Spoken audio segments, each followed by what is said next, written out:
यीशु सहाय, जय यीशु, जय मसीह की। मैं यीशु मसीह के नाम से आपका स्वागत करता हूँ इस यूट्यूब की श्रृंखला में। और आज का जो विषय है वो है ईर्ष्या। हम जानेंगे और सीखेंगे कि कैसे ईर्ष्या आपके परिवार में फूट, दलबंदी की बातें, प्रेम का कम होना, सहन शक्ति, सहनशीलता को कम कैसे कर देती है। ईर्ष्या की हानि को हम देखेंगे और इसको यूसुफ के जीवन से जोड़कर देखेंगे। आइए, इसे हम देखेंगे उत्पत्ति की किताब से अध्याय 47 में, जिसमें हम जानेंगे कि यूसुफ, जो कि एक 17 वर्ष का नौजवान युवक था, वो अपने भाइयों बहनों से कैसे रहता था, उसके भाई बहन उससे कैसे रहते थे, उससे कैसे पेश आते थे, उसे क्या आशीषें मिली थी और वो उससे कितना बैर करते थे, वो उससे कितना प्रेम करता था, सब बातों को देखेंगे। तो हम जैसा जानते हैं ईर्ष्या के विषय में बाइबल क्या बतलाती है, याकूब 3 का 16 में, जहां बाइबल कहती है और वचन कहता है कि जहाँ डा होती है वहाँ बखेड़ा और हर प्रकार का दुष्कर्म होता है। हाँ मेरे प्रियो, मैं आपका ध्यान आकर्षित करना चाहूँगा, हर प्रकार का दुष्कर्म, ना निचला स्तर का दुष्कर्म, ना ऊँचा स्तर का दुष्कर्म, हर प्रकार का दुष्कर्म, जिसकी कोई सीमा नहीं तय की गई है। तो ये डाह करना कितना ज़्यादा हानिकारक हो सकता है, इसे हम यूसुफ के जीवन से अब देखते हैं। यूसुफ, जो कि एक 17 वर्ष का नौजवान था, लड़का था, बालक था, वो अपने पिता का सबसे पसंदीदा पुत्र था और वो उसका पिता उससे सबसे ज़्यादा प्रेम करता था, जिसके वजह से उसके भाई उससे बैर किया करते थे, उसे पसंद नहीं करते थे। उसे दूर करना उन्हें उचित समझ में आया और वो उसे ठीक से, बाइबल जैसा कहता है कि उससे ठीक से बात भी नहीं किया करते थे। हाँ मेरे प्रियो, ईर्ष्या का पहला पड़ाव हम देख सकते हैं कि जब ईर्ष्या आपके परिवार में आ जाए, पनपने लगे, उसे जगह मिल जाए, तो बात नहीं करना सबसे पहला उचित चीज़ समझ में आती है। उसे उसके साथ संगति नहीं करना, ऐसा हमें समझ में आने लगता है। और यहाँ पर उसके भाइयों में ये विचार को हम देखते हैं और ये आचरण को भी हम देख पाते हैं। बुरे आचरण को तो बढ़ावा ईर्ष्या देती ही देती है। रिश्तों में दरारें पैदा होना, एक दूसरे को समझने और सहने की क्षमता कम होना बहुत ही आम बात नज़र आने लगती है। फिर हम देखते हैं यूसुफ के जीवन से कि उसे एक अंगरखा दिया जाता है अपने पिता की ओर से, और वो ऐसा-वैसा अंगरखा नहीं, वो रंग-बिरंगा अंगरखा होता है। और इसे देख कर के उनके भाइयों में और ज़्यादा डाह की भावना, बैर की भावना उत्पन्न हो जाती है। और एक तुलना तुलना करने का स्वभाव यहाँ पर हम देखते हैं, जिसके विषय में वचन कहता है, दूसरा कोरिन्थियों 10 का 12 हम निकाल करके पढ़ लेते हैं इस विषय में।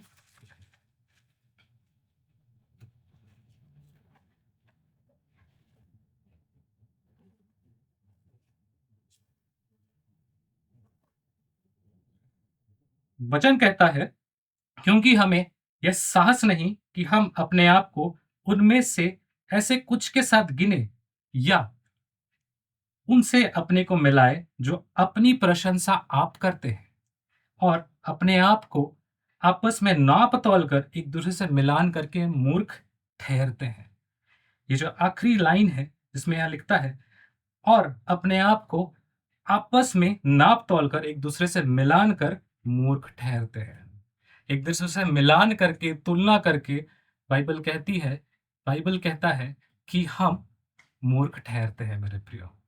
तो तुलना करने से ईर्ष्या को जगह मिल जाती है पनपने के लिए, घुसने के लिए आपके जीवन में।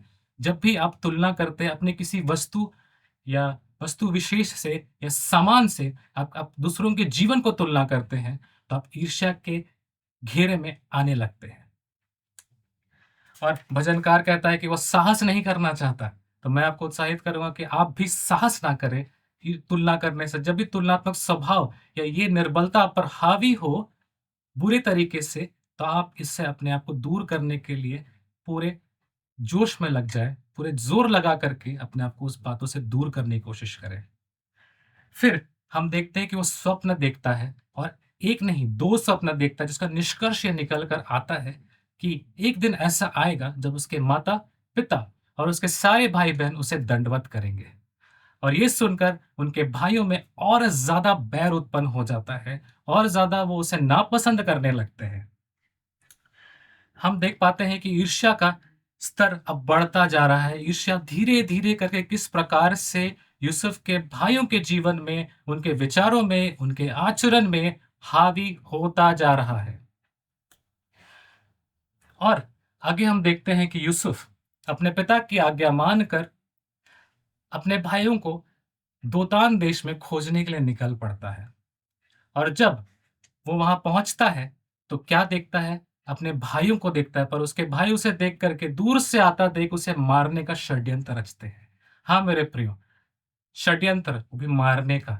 हम ईर्ष्या का एक आखिरी पड़ाव देख पाते हैं कि जहां पर एक मनुष्य के जीवन का मूल्य इतना कम हो गया है कि वो उसे मार डालने को उतारू हो जाते हैं और उसे गड्ढे में डाल देना उचित समझते हैं, उसे अपने जीवन से निकाल देना उचित समझते हैं।